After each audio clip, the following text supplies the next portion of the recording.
Tiap tahun kemampuan kamera flagship Samsung makin mendekati iPhone. Contohnya tahun lalu tuh yang cuman kurang satu hal doang.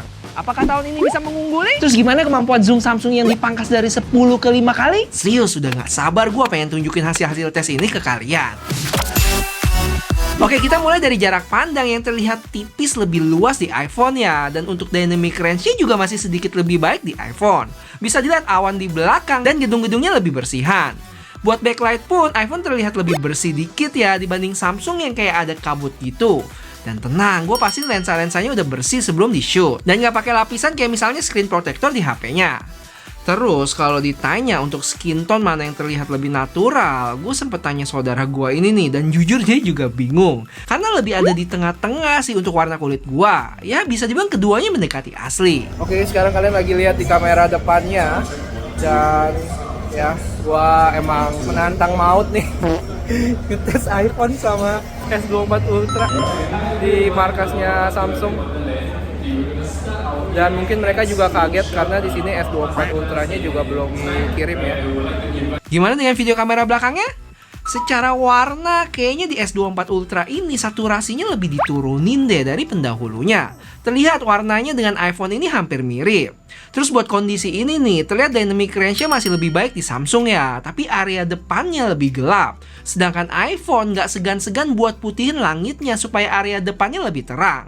Plus minus sih, tapi buat gua iPhone lebih enak dilihat.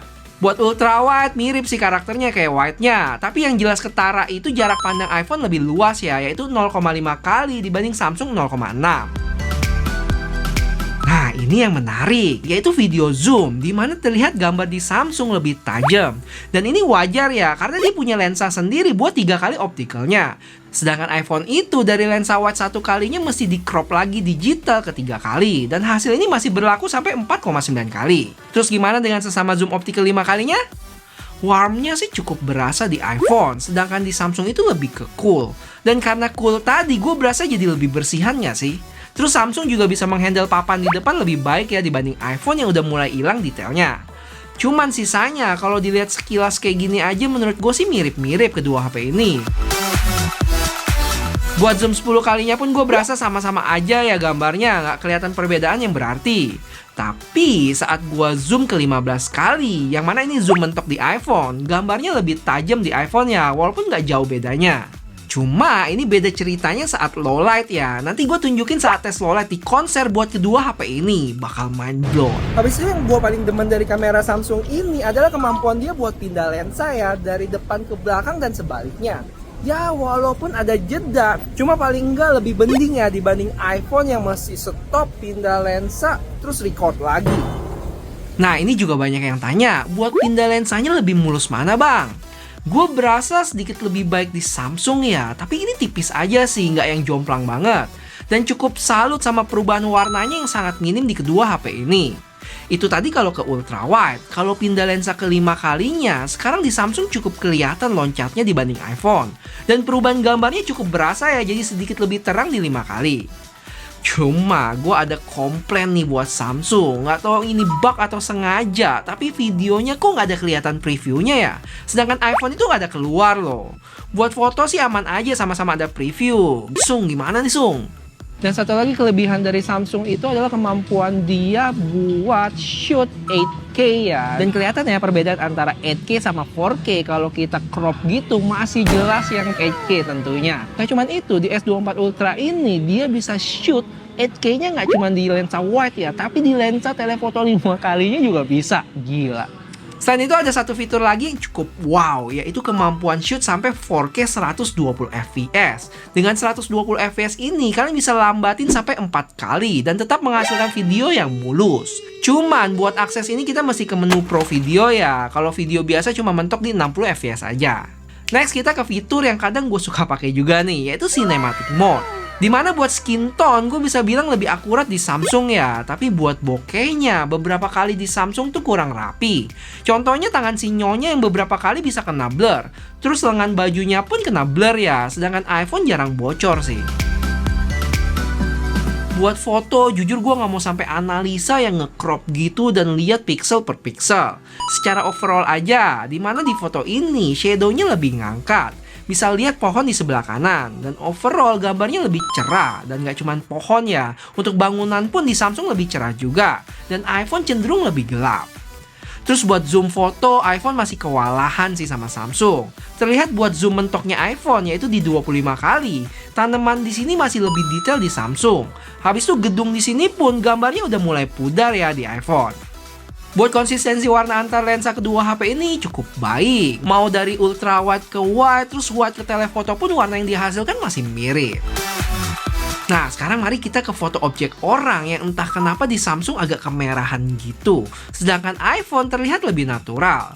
Terus buat portrait, dari sisi kerapihan bokeh plus minus sih. Kadang iPhone bisa ngaco, kadang Samsung pun bisa ngaco.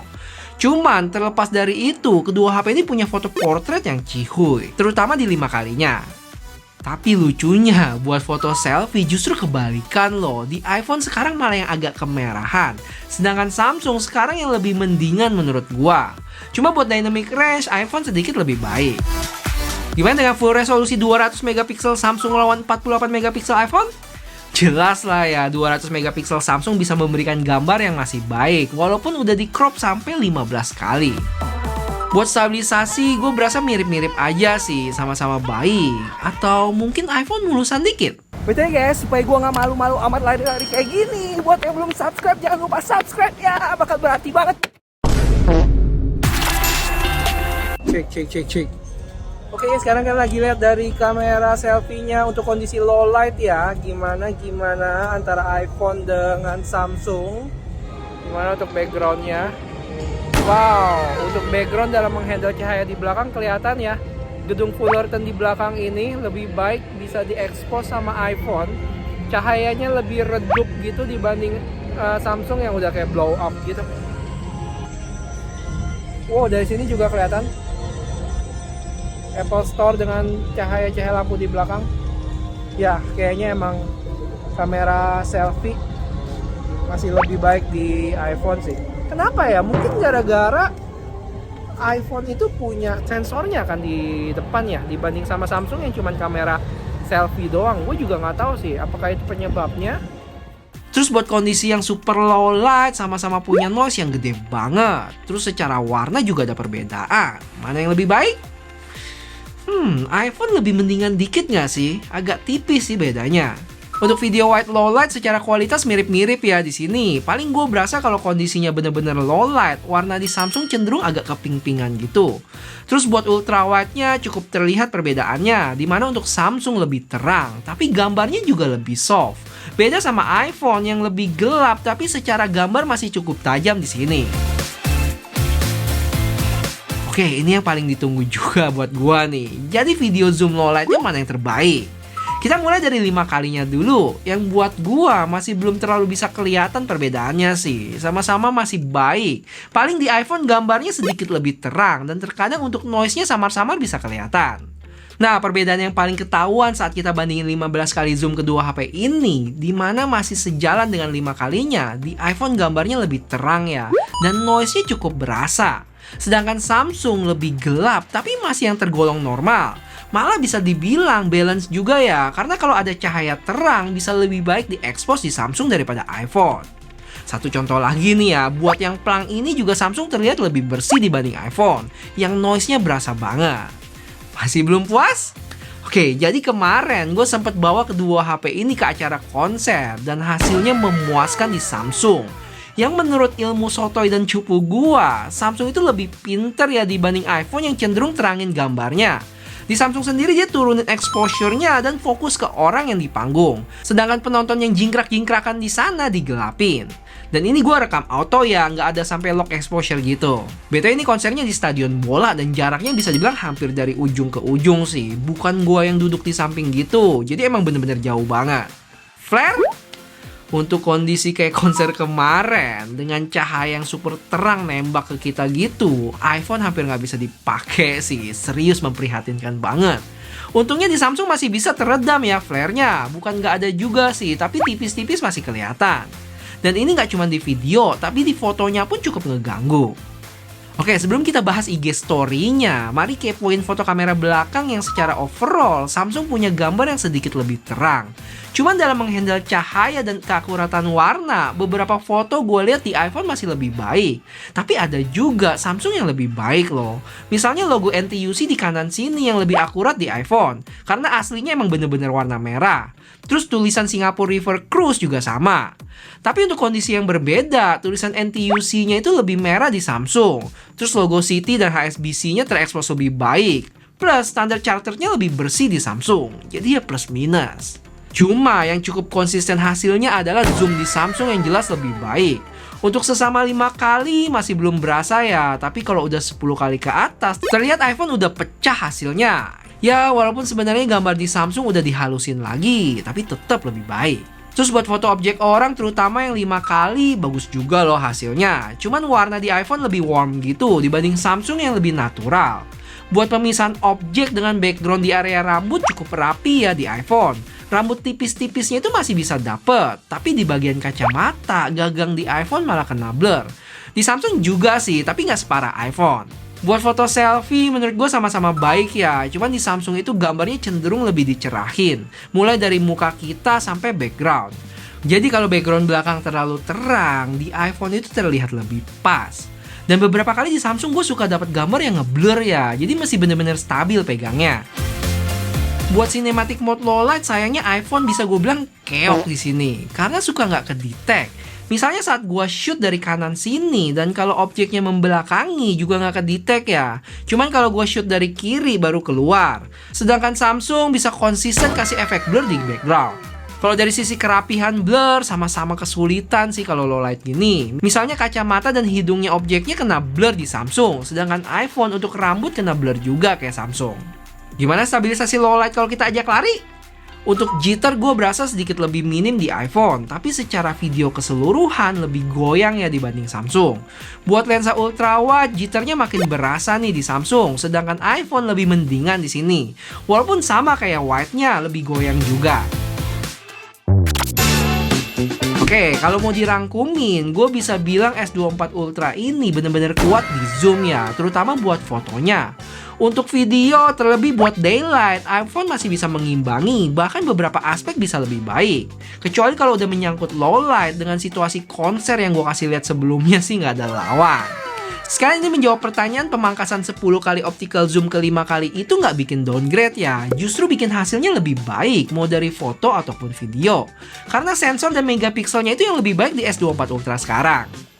Terus kelemahan Samsung itu ya dari sisi selfie yang sempat gue bahas tahun lalu. Yang mana video agak keping-pingan dan low lightnya cukup jomplang sama iPhone. Di S24 Ultra ini ada peningkatan kok. Ping-pingnya udah mulai berkurang dan low lightnya pun hampir mendekati iPhone. Selebihnya ya menurut gue balik lagi ke selera masing-masing ya. Lebih suka karakter foto atau video yang mana. Karena emang kedua HP ini udah sama-sama terbaik sih di kelas flagship. Oh iya sampai kelupaan, buat IG story entah kenapa gue berasa lebih stabil di Samsung. Tapi buat gambarnya sendiri masih lebih baik di iPhone, setuju nggak? Sedangkan selfie-nya buat stabilisasi sama-sama gempa sih. Tapi gambarnya iPhone itu gue lebih suka. Sedangkan Samsung agak pucet gitu. Coba deh guys kalian ikutan polling di story gue. Cus ke IG-nya youtuber.cupu. Follow juga buat yang belum. Thank you. Terakhir, patut diapresiasi buat Samsung yang punya segudang fitur kamera. Mulai dari pindah lensa depan belakang, perekaman 8K, shoot 120 fps. Dan ini penting, fitur meminimalisir flare yang nggak dipunyain iPhone. Serius deh Apple, demen banget sih jualan cendol di kameranya. Ya semoga benar-benar bisa dikurangi di versi selanjutnya. Makasih buat yang udah nonton dan bantu like video ini ya, supaya usaha gue bikin video ini gak sia-sia. Thank you.